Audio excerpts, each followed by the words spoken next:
Indonesia negara hukum. Assalamualaikum. Assalamualaikum teman-teman. Waalaikumsalam. Ya, selamat malam teman-teman.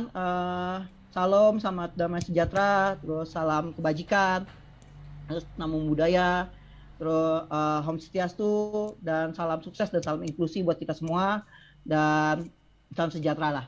Gitu. Nah teman-teman, kenapa saya tadi mengucapkan satu one liner dan salam yang begitu beragam? Inilah kenapa pentingnya kita belajar ilmu negara, apalagi Indonesia ya. Indonesia kan kita tahu bahwa Indonesia itu adalah negara yang majemuk, negara yang negara berkepulauan, terus negara yang bisa dibilang bukan cuma satu agama atau 5 agama, tapi begitu banyak sekali agama-agama. Terus juga Indonesia itu beragam ya, maksudnya penuh dengan inklusi. Ada yang hitam, ada yang mungkin keriting, ada mungkin juga teman-teman yang berbeda gender dan sebagainya gitu, dan sangat beragam gitu. Makanya kita perlu belajar ilmu negara supaya kita paham kenapa sih negara Indonesia ini dibentuk gitu, kenapa sih negara Indonesia ini ada jadi sebuah negara gitu. Nah makanya akhirnya ada sebuah ilmu negara. Nah mungkin para teman-teman YouTuber dan para calon-calon STI IBAM gitu ya, perkenalkan kami dari kelompok yang akan menjelaskan tentang soal ilmu negara, yang terdiri dari saya, Max Andrew Ohadi, terus ada Kak Anita Sari, Nina Komaria, Ika Astati, Rizky Fajrar, dan Pak Berlian Garuda Sembiring gitu. Nah, kami berenam akan menceritakan tentang apa yang kami dapat tentang soal ilmu negara dari yang kami pelajari selama ini gitu. Nah, tunggu bentar ya. Nah, kita masuk aja, mungkin nggak berlama-lama. Nah, ini cakupan yang akan kami bahas. Sebenarnya banyak banget dari semester dari materi pertemuan pertama sampai pertemuan keempat yang kami pelajari gitu ya. Tapi kami coba mengambil hal-hal yang kami pikir ini penting untuk kami sampaikan supaya teman-teman bisa dapat gambaran tentang soal ilmu negara. Yaitu pertama mulai dari pengertian ilmu negara itu apa sih gitu kan. Terus lalu cakupan sifat ilmu negara itu seperti apa, terus ilmu negara menurut pandangan para ahli itu kayak gimana supaya kita bisa banyak tahu negara Indonesia tuh apa, nggak cuma negara yang bentuk kesatuan atau bentuk negara-negara yang lain tuh ada banyak gitu. Jadi kita bisa tahu negara ini bentuknya begini begini gini. Terus tujuan ilmu negara itu untuk apa gitu, supaya kita juga tahu tujuannya ternyata banyak tujuan-tujuan yang nanti akan dijabarkan lagi. Terus objek dari ilmu negara misalnya belajar tentang hakikat, sejarah dan sebagainya nanti akan dibahas lebih dalam. Ruang lingkup negara itu seperti apa, dan terakhir bentuk-bentuk negara gitu. Ya, kita mulai aja, kita lanjut. Nah, di bagian pertama ini kebetulan saya yang menyampaikan tentang soal pengertian dan cakupan ilmu negara. Nah, teman-teman seperti kita tahu bahwa bahasa ilmu negara pasti terdiri dari dua kata, ilmu dan negara ya. Nah, ilmu itu sendiri adalah sebuah sumber pengetahuan. Nah, sumber pengetahuan ini terdiri dari supernatural, apakan gitu ya, kebijaksanaan, terus sains gitu ya, kimia dan sebagainya. Nah, itulah disebut sebuah pengetahuan. Nah, dari pengetahuan inilah akhirnya manusia yang per individu tadi bergabung menjadi sebuah mungkin keluarga. Nah, dari keluarga-keluarga ini bergabung lagi menjadi sebuah komunitas, mungkin jadi sebuah desa, lalu dari desa-desa ini bergabung menjadi sebuah negara. Dan mereka mempunyai tujuan tersendiri yang mungkin tujuannya untuk supaya negara supaya mereka aman, terus mungkin mereka supaya sejahtera dan sebagainya. Nah, nanti akan dibahas sama teman saya lebih jauh lagi. Bagaimana kenapa mereka menciptakan sebuah negara tersebut. Nah, lalu dari ilmu negara ini sendiri kita belajar dari ilmu negara tuh kita pelajari tepatnya tuh 1 tahun setelah bangsa Indonesia merdeka, dan ini diperkenalkan pertama kali di Universitas Gadjah Mada ya gitu. Jadi kenapa 1 tahun setelah merdeka ya, tepatnya tahun 1946 ya, tepatnya memang setelah 1 tahun kita merdeka itu. Jadi kenapa akhirnya kita bisa belajar ilmu negara, karena kita baru keluar dari negara dijajah gitu. Nah kenapa dan kita bisa belajar nih negara itu tuh bukan belajar ilmu yang statis ya, tapi dinamis. Karena kalau kita tahu dari sejarah kita merdeka Indonesia sampai sekarang, itu tuh negara kita tuh beragam banget bentuknya. Ada yang mungkin negara kita mulai dari tadinya negara berbentuk serikat, terus kesatuan, terus berbentuk mungkin sekarang reformasi dan sebagainya gitu ya, demokrasi, terus ada lagi demokrasi terpimpin dan sebagainya. Dan itu banyak sekali, makanya bisa dibilang ilmu negara ini sangat dinamis gitu, bukan statis gitu. Jadi belajarnya sangat dinamis. Dan cakupannya tentu sendiri, kalau kenapa kita belajar ilmu negara ya seperti itu, karena Indonesia sendiri sudah punya teritorial ya, teritorial yang diakui gitu kan sebagai wilayahnya gitu ya. Cakupan wilayah itu batas-batasannya nanti kita akan belajar lebih jauh juga. Terus juga di umum bagaimana bentuk negara umumnya itu, walaupun nanti ada catatan-catatan khusus-khusus dari setiap negara beda-beda. Misalnya Amerika, Indonesia punya berbeda kasus gitu kan. Ada hukum-hukum khusus juga, tapi kita akan belajar secara umum. Nah, lalu kita juga akan belajar secara abstrak. Abstrak maksudnya bagaimana ideologi dalam suatu negara tersebut gitu, maksud dari Indonesia sendiri. Itu. Nah, ini akan sama kita pelajari. Ilmu negara ini sangat akan seru lah kita akan pelajari. Jadi nanti kita akan juga akan mulai belajar dari pandangan para ahli-ahli gitu, supaya kita bisa dapat banyak gambaran dan membuka wawasan kita. Nah, untuk membuka wawasan kita ini tentang negara-negara akan disampaikan sama Mbak Anita. Silakan Mbak Anita. Makasih. Di sini saya akan menjelaskan menurut ilmu negara menurut para ahli. Ada 4 diantaranya. Ranop kan on breed, ilmu negara itu tentang di mana tentang menyelidiki sifat hakikat, sumber, bentuk, dan asal mula, ciri-ciri, serta seluruh personaan di sekitar negara. Yang kedua, CST Council lebih berfokus bahwa ilmu negara, ilmu pengetahuan yang menyelidiki, mempelajari sandi, azas-azas pokok, dan pengertian tentang negara. Yang ketiga, Muhkusnadi yang menyebut sebagai ilmu pengetahuan yang menyelidiki azas-azas pokok dan pengertian pokok tentang negara dan hukum tata negara. Yang keempat, Herman Heller lebih menitik beratkan pengertian ilmu negara dari suatu negara yang lebih menyesuaikan dirinya dengan perkembangan dan mempunyai ciri-ciri khusus yang mungkin tidak dimiliki oleh negara lain. Contohnya negara Indonesia yang banyak beraneka suku bangsa. Selanjutnya akan disampaikan oleh Mbak Nina. Ya, makasih Mbak Nita. Next, saya akan jelasin tujuan negara. Tujuan kehidupan manusia antara lain negara Kristiani. Negara Kristiani itu hidup kekal di sisi Allah. Negara Islami, sarana menegakkan syariat Islam. Tujuan pencapaian kekuasaan.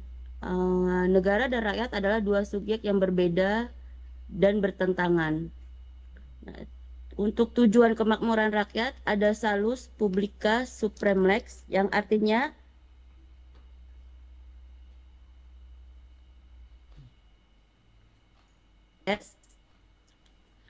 selanjutnya ada negara hukum. Negara hukum itu ada negara polisi bersifat kerajaan. Terus negara hukum liberal antara lain itu penguasa dalam bertindak sesuai dengan hukum. Terus negara hukum formil, semua tindakan penguasa harus berdasar undang-undang. Dan lanjut negara hukum material, yaitu tugas utama negara aktif mewujudkan kesejahteraan rakyat. Untuk pemaparan selanjutnya next, lanjut di Mbak Ika Harsanti. Baik, terima kasih. Di sini saya akan menerangkan objek dari ilmu negara. Objek dari ilmu negara adalah penyelidikan terhadap negara. Negara yang dimaksud adalah negara dalam keadaan terlepas dari tempat, keadaan, dan waktu. Sehingga objek ilmu negara adalah negara dalam pengertian yang abstrak, umum, dan universal. Ilmu negara mengkaji lebih lanjut mengenai asal mula negara, bentuk, hakikat pada umumnya. Seperti yang sudah disebutkan tadi, bahwa objek ilmu negara adalah negara dalam pengertian yang abstrak, umum, dan universal, di mana sifat abstrak tersebut memiliki maksud bahwa ilmu negara memandang objeknya dari negara, yakni negara sebagai sesuatu yang berada dalam posisi yang tidak terikat pada keadaan, ruang, maupun waktu. Selain abstrak, ilmu negara bersifat umum, artinya objek ilmu negara mengkaji konsep ilmu negara yang berlaku secara umum dan bukan yang berlaku untuk negara tertentu saja. Yang terakhir, ilmu negara bersifat universal. Maksudnya adalah konsep ilmu negara berlaku secara menyeluruh tanpa terkecuali.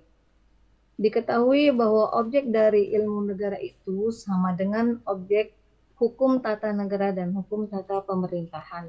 Hanya sudut pandangnya yang berlainan. Ilmu negara memandang, menyelidiki, mempelajari objeknya yaitu negara. Dalam pengertiannya abstrak, umum, dan universal. Sedangkan kalau kedua ilmu lainnya itu tadi memandang, menyelidiki, mempelajari objeknya yaitu negara dan pengertiannya yang konkret, yang tertentu. Disinilah letak hubungan erat antara ilmu negara, hukum tata negara, dan hukum tata pemerintahan.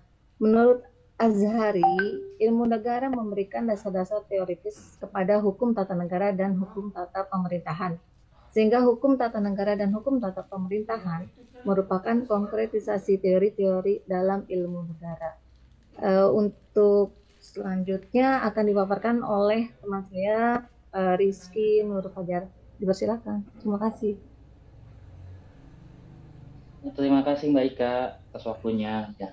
Di sini saya ingin menjelaskan mengenai ruang lingkup ilmu negara, yang dimana ruang lingkup ilmu negara sudah dikenal sejak zaman Yunani purba. Dan di situ, di mana George Jelinek dalam Allgemeine Staatsrechtnya membagi konsepsi ilmu negara menjadi sistematis, lengkap, dan teratur untuk menjelaskan ilmu tentang negara dengan menggunakan metode systematisering atau metode sistematika. Dalam bukunya, Jelinek membagi ilmu negara menjadi dua bagian, yaitu ilmu negara dalam arti sempit atau yang disebut dengan Staatswissenschaften, dan dua, ilmu pengetahuan hukum atau Rechtswissenschaften. Yang pengertian dari ilmu negara dalam arti sempit adalah di mana ilmu pengetahuan itu mengenai negara yang menekankan negara adalah sebagai objeknya. Sedangkan dalam pengetahuan hukum, di mana itu pengetahuan mengenai negara yang menekankan pada segi hukumnya. Di sini merujuk dari klarifikasi yang dibuat oleh Jelinek, terlihat bahwa ilmu negara merupakan bagian tidak terpisahkan dari ilmu kenegaraan atau Staatswissenschaft, yang kesemuanya berpangkal pada ilmu-ilmu sosial yang memiliki karakter empiris, umum berdasarkan pemahaman makna jiwa dari ilmu atau Geisteswissenschaft.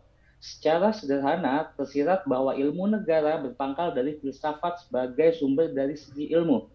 Dan di mana George Jelinek melihat ilmu negara dibagi menjadi dua sisi, yaitu yang pertama adalah sisi tinjauan sosiologis yang meliputi teori sifat hakikat negara, teori pembenaran hukum negara, teori terjadinya negara, dan teori tipe-tipe negara. Yang kedua, sisi tinjauan yuridis, yang dimana meliputi yang pertama adalah teori bentuk negara dan bentuk pemerintah, yang kedua teori kedaulatan, yang ketiga teori unsur-unsur negara, yang keempat teori fungsi negara, yang kelima teori konstitusi, yang keenam teori lembaga perwakilan, ketujuh teori sendi-sendi dari kepemerintahan, kedelapan teori alat-alat perlengkapan negara, dan yang kesembilan adalah teori kerjasama antar negara. Nah, di sini saya akan membahas mengenai dari segi lain, yaitu MacIver, di mana MacIver itu melihat metode dan sistematika yang diterapkan adalah berdasarkan sejarah dan perbandingan. Sejarah dan perbandingan atau disebut history vergelijken, history komparatif. Dan dalam bukunya The Web of Government, MacIver memakai istilah government dan bukan state karena government merupakan wakil dari negara. MacIver menganggap negara adalah sekunder. Negara adalah alat bagi masyarakat dan yang disebut dengan the state is an instrument of social man. Nah, di sini saya akan mencakup ruang lingkup yang disebutkan oleh MacIver, yaitu meliputi yang pertama adalah timbulnya negara, yang kedua dasar dari kewibawaan, yang ketiga perubahan fungsi-fungsi negara, dan keempat adalah perubahan bentuk-bentuk negara. Di sini saya menjelaskan bagaimana ruang lingkup ilmu negara menurut Cronenberg dalam bukunya Allgemeine Stadler bahwa ruang lingkup ilmu negara menyelidiki asal mula negara, hakikat negara, dan bentuk negara dan pemerintahan. Sama seperti dengan teori yang disebut dari sisi tinjauan yuridis oleh George Jelinek. Berikut untuk bentuk-bentuk negara akan dijelaskan oleh kawan saya, Pak Garuda Sembiring. Terima kasih. Oke, terima kasih pada teman-teman. Di sini saya mencoba untuk menjabarkan bentuk-bentuk negara yang ada pada saat ini. Bentuk-bentuk negara yang ada pada saat ini yang adalah terbagi dua, yaitu bentuk negara yang berbentuk monarki, yaitu sistem kerajaan yang belum mempunyai sistem pemerintahan. Yang ini terjadi ya pada zaman Yunani atau zaman-zaman raja-raja dahulu yang memerintah dengan kekuasaan. Kemudian antikrasi yaitu satu bentuk negara yang dipimpin oleh seseorang, dan bentuk negara yang politikal yaitu yang dipimpin oleh berdasarkan politik. Kemudian yang modern di sini, yang modern ini yaitu yang monarki, yaitu suatu bentuk negara yang berbentuk kerajaan tetapi sudah mempunyai sistem pemerintahan dan segala aturan-aturannya, dan sistem pemerintahan yang demokrasi. Di sini ada pun bentuk negara yang berbentuk pemerintahan yang terdiri dari 3 bentuk, yaitu yang sistem bentuk parlemen, yaitu di mana pemerintahan dipimpin oleh Perdana Menteri. Sedangkan kemudian bentuk negara yang berbentuk presidensial, yaitu kekuasaan negara dipegang oleh presiden bersama dengan sistem konstitusinya. Kemudian sistem pemerintahan yang berbentuk Swiss, ya ini yang bisa dikatakan ini hukum, sistem negara yang dimana hukum diberikan kepada, dimana hukum dibuat oleh pemerintah, namun yang kemudian setelah selesai dilempar kepada masyarakat untuk menetapkan apakah diberlakukan atau tidak, di mana kekuasaan tertinggi adalah rakyat. Sedangkan di presidensial adalah undang-undang atau lembaga yang membuat adalah presiden bersama timnya. Kemudian ada lagi kriteria cara penyelesaian suatu masalah dalam sistem pemerintahan. Ada cara penyelesaian suatu masalah dalam pemerintahan, ada 2 cara, yaitu secara demokrasi, yaitu baik secara formil maupun material. Dalam hal ini di Indonesia kita menganut sistem pemerintahan yang presidensial, di mana suatu masalah harus dimusyawarahkan untuk mengambil satu kesimpulan, seperti yang kita ketahui di Dewan. Setiap ada permasalahan di negara, DPR mengadakan sidang untuk mengambil keputusan dan diberikan kepada presiden. Kemudian ada yang bersifat diktator. Diktator ini adalah keputusan diambil oleh seseorang atau pemimpin yang mau tidak mau, rakyat mau atau tidak mau, tetap berpegang pada satu pimpinan. Seperti ini terjadi pada negara-negara komunis, di mana pengambil keputusan adalah satu pimpinan daerah, pimpinan tertinggi, kemudian yang di bawah harus mengikuti struktur yang diberikan oleh satu pimpinan atas, yaitu negara komunis. Sedangkan negara presidensial tidak demikian. Segala sesuatu itu mengambil keputusan harus musyawarah yang berdasarkan mufakat. Inilah kelemahan daripada sistem komunis, ya, di mana hak rakyat bisa dikekang, bisa diabaikan oleh satu pimpinan. Karena satu masalah diputuskan oleh satu pimpinan, yaitu sistem diktator.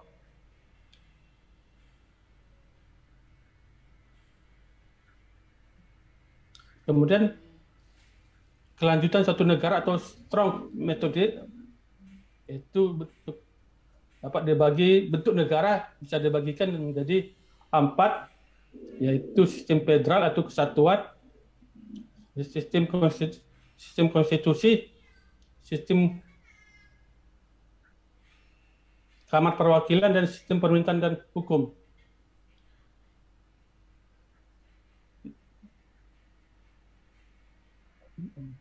Sistem federal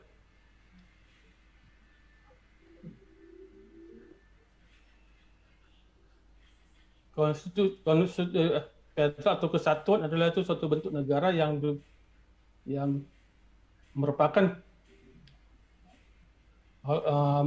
satu negara di mana federal adalah negara-negara bagian, ada hak-hak tertentu yang tidak diberikan kepada negara bagian, seperti misalnya di pertahanan, ekonomi, dan beberapa bagian. Sedangkan di negara kita adalah bukan negara serikat, bukan negara federal, tapi negara satuan yang berbentuk konstitusi.